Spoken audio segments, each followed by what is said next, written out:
So out of all the different mental hospitals I've been in, there's always one thing that remains a constant, and that is a deprivation room, a sensory deprivation room. In other words, a padded room.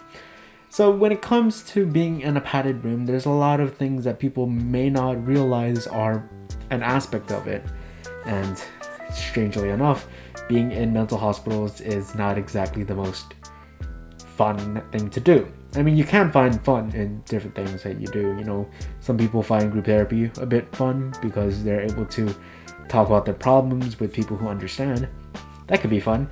And also, playing games in the break time could be fun. I mean, I learned how to play chess, I learned how to play cards, I learned how to play poker.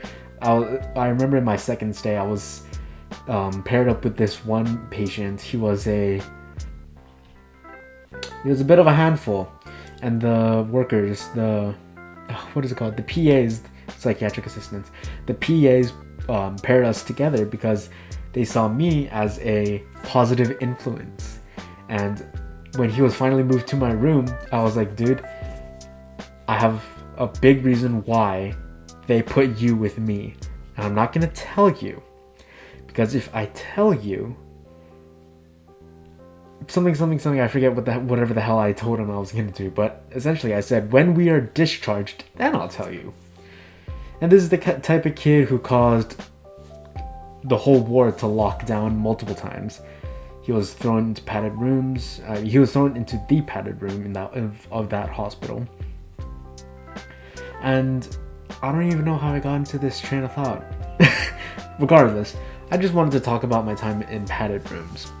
Because there's some aspects about padded rooms that I find so amazing, and aspects that I despise wholeheartedly with such a fiery anger. That may be a bit dramatic, but let's just say I have a love-hate relationship with them. I kind of love them because they separate you from the entire world. I like the isolation, if that makes sense. When you have too much of it, then it becomes a bit of a problem, because too much of a good thing is a bad thing, and eventually you start craving human interaction. But that's what it was like in my first stay. In my first time in a padded room, I was like, okay, this is great. I'm here by myself. I prefer to have my phone. I don't have my phone. Maybe a computer. I don't have my computer. I don't have anything. Like, they literally brought me into a room. They said, okay, take all your clothes off. So I take all my clothes off except for my underwear, and they're like, okay, if you're not going to take off your underwear, you're going to have to go into that bathroom. And that bathroom is completely not fireproof, it's completely harm-proof. I guess that makes sense. There's absolutely no way you can harm yourself while in there. And just to make things a little bit more spicy, there was a slant in the top of the door so the people can look in and watch. So I just turn my back, take off my underwear, they hand me some clothes. I kind of stole a couple greens, if you don't know, for your information. What the fuck was that? I mean, so they gave me greens, I put them on, they threw me in the room, and they were like, okay, you're gonna be in here while you're being processed, and you're just gonna have to be there and pretty much do nothing. I mean, okay. There were times when doctors came in to talk about stuff, whatever it may be. You know, stuff like, oh, why are you here? Why do you want to be admitted? How were you told that this was even a thing? Why did you go through the emergency room? You know, how does it feel to be living your life right now? Are you suicidal? Are you thinking of hurting yourself? Are you thinking of hurting others? The questionnaire goes on and on. But the one thing that remains constant is the fact that the wait is long. That's how it is for doctors in general. The wait is long. And at first I kind of enjoyed the isolation, but then the isolation kind of broke when other patients started banging on the walls, screaming.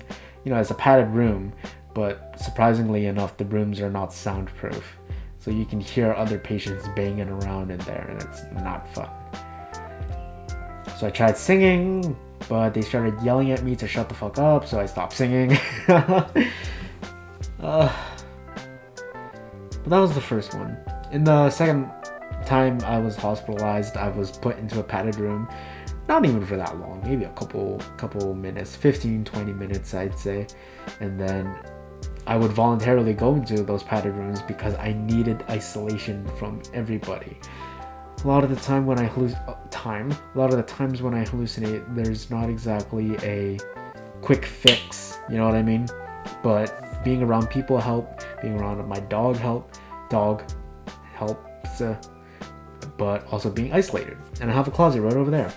It's completely isolated. I lock myself in that closet until I regain composure over myself and I am in a more stable mindset. Not a stable mindset, but a more stable mindset. Because I can't trust myself around things. Because we have things like knives and ropes and, extension cords. Because there was a point in my life where I wanted to wrap an extension cord around my goddamn neck, hang it from the ceiling, and jump off. Because that was a rough time in my life. But that's in the past. I'll probably make more videos talking about my time in a padded room, but I don't know. I sort of just wanted to sit down and chat for a little bit. So if you have any questions, leave them down below. If you, I don't know, want to chill, talk, I have my IG, my Twitter, I think, down there in the description. And if you're in emergency, I have emergency links down below for people living in the US and Canada, I think. I'm not too sure if I have any for other countries. I don't think I do. But I hope you enjoyed. This is a little bit of a fun episode where I just sit down, do whatever I want, talk for however long I want about shit that doesn't matter. So yeah,